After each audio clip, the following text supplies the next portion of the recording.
Before we pray this morning, I want to take a moment to be honest with you about something. Have you ever woken up and before your feet even touched the floor, your mind was already doing the math? Calculating what's in the account, running through the bills that are due, trying to figure out how this month is going to work when the numbers don't add up the way you need them to. I know that feeling, and I think a lot of us carry it quietly, because financial pressure is one of those things we don't always talk about openly. We put on a smile, we show up, we keep going. But underneath all of that, there's this constant hum of worry that never fully goes away.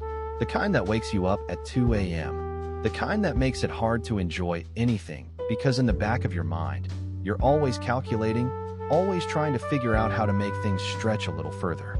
And here's what I've noticed. When we carry financial pressure, it doesn't just affect our bank account. It affects everything.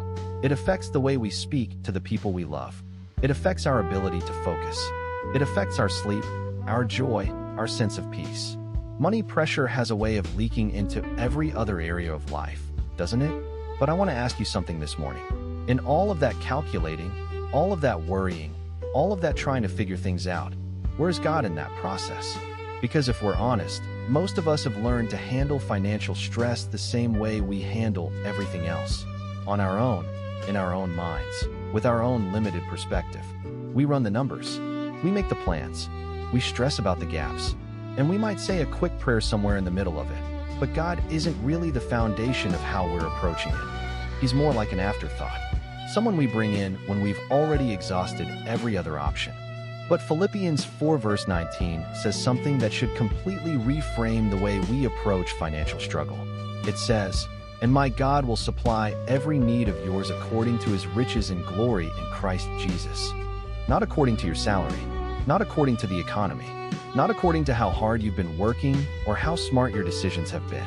According to his riches, his unlimited, inexhaustible, never running out riches. That means the conversation about your finances doesn't start with your bank account. It starts with God.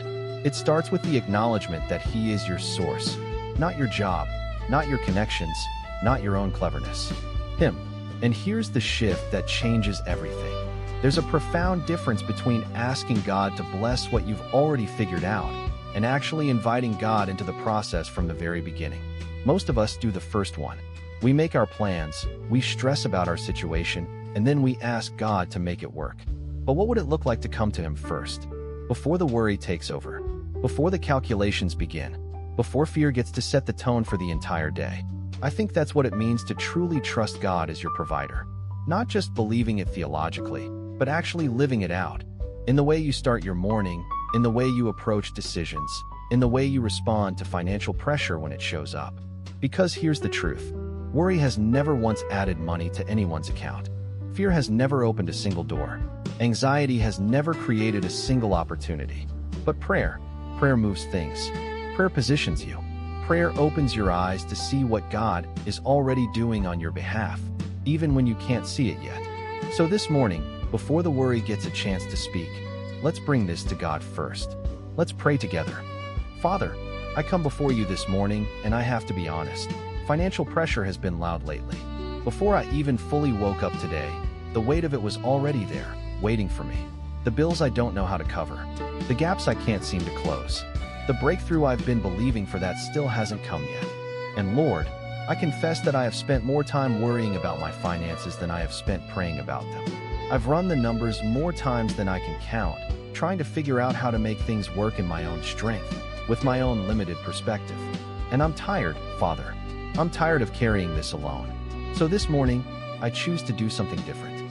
I choose to bring this to you, not as a last resort, not after I've exhausted every other option, but first, right now, before the day begins, before the worry takes over, before fear gets to set the tone.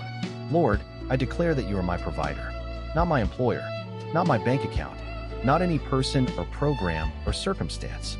You, Jehovah Jireh, the God who sees my need before I even speak it, and who provides according to your riches, not according to my limitations. Father, I release every calculation I've been running in my mind. I release every fear about not having enough, every shame I've carried about where I am financially, every comparison that makes me feel behind in life. I place all of it in your hands right now. because these hands were never meant to carry what only yours can hold. Lord, I pray for open doors today, doors of opportunity one haven't seen yet, doors of favor I didn't expect, doors of provision that don't depend on anything I can manufacture on my own. Where there has been delay, I ask you to bring breakthrough. Where there has been lack, I ask you to release abundance. Not abundance based on my deserving, but abundance based on your grace. Father, bless the work of my hands today. Father, I come before you this morning, and I have to be honest. Financial pressure has been loud lately. Before I even fully woke up today, the weight of it was already there, waiting for me. The bills I don't know how to cover. The gaps I can't seem to close. The breakthrough I've been believing for that still hasn't come yet. And Lord, I confess that I have spent more time worrying about my finances than I have spent praying about them. I've run the numbers more times than I can count, trying to figure out how to make things work in my own strength, with my own limited perspective. And I'm tired, Father. I'm tired of carrying this alone.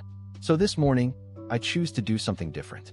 I choose to bring this to you, not as a last resort, not after I've exhausted every other option, but first, right now, before the day begins, before the worry takes over, before fear gets to set the tone.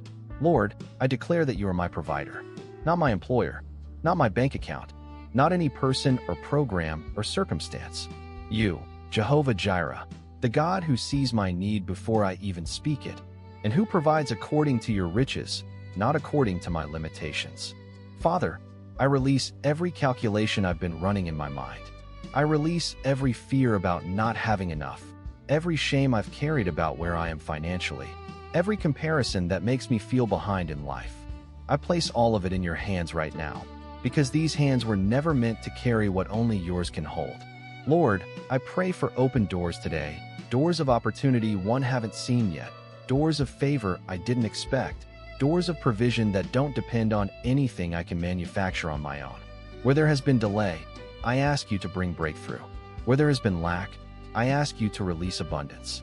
Not abundance based on my deserving, but abundance based on your grace. Father, bless the work of my hands today.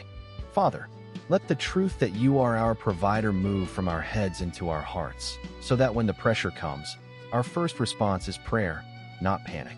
I thank you in advance, Lord, for the provision that is already on its way, for the doors that are already opening, for the breakthrough that is closer than it has ever been. I choose to receive this day not with anxiety, but with expectation, not with fear, but with faith, because you are my God, and you have never let me down. I pray all of this in the faithful and powerful name of Jesus. Amen. If this prayer met you exactly where you are this morning, type Amen in the comments. You are not alone in this, and I am believing for your breakthrough right alongside you. Share this with someone who needs to be reminded that God is still their provider.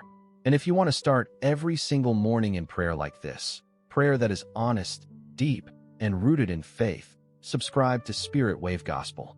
We post a new prayer every day because someone out there needs to know that God hasn't forgotten them. Today, that someone might be you.